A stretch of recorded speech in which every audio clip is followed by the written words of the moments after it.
Agar $1,000,000lik podpiska qilsanglar, birinchi o'rinda havo bilan dizaynni e'tibor beringlar.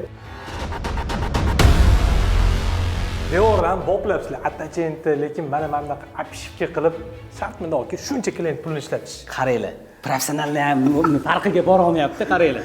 Arzonchi narsadan qimmat narsani ham ixtiro qilib dizaynini qilib olsa bo'ladi. Bu krashinni ish bo'lmas, lekin LMDFdan ham shunaqa effektini beryapti-ku, to'g'rimi? Ha. Ko'pchilik remont qilayotganda kichkinagina kvadratura qilib qo'yadi. Mana shunday konferensiya zallarini biz ikkita zonaga ajratib olganmiz. Bu yoqda divanli zonasi ham bor, bu yoqda stullari ham bor. Ichkarida havoni aytdingizmi aka? Shvetsariya bo'lyapti-ku. Kepa filtr qo'yganmiz. Eng qimmat filtrlardan qo'yib, VRF kassetasini qo'yganmiz. Ventilyatsiya pritok vytishkani qo'yganmiz. O'shancha havo zo'r aylanyapti. Odamlar Shvetsariyaga borib pul sarflaydi. O'zimizda Shvetsariyada o'tirganda u his qilaman o'zimni, akalikka havo. Men yoqqan narsasi mana shu koja bo'ldi. Mana shu stolda koja. Bilasizmi nima bu berilgan pul? O'zi odatda taqir-tuqirlardan qochilganda, ya'ni yozib zapiska qilib o'tiraman desa, millionlik dogovorlar bo'ladi.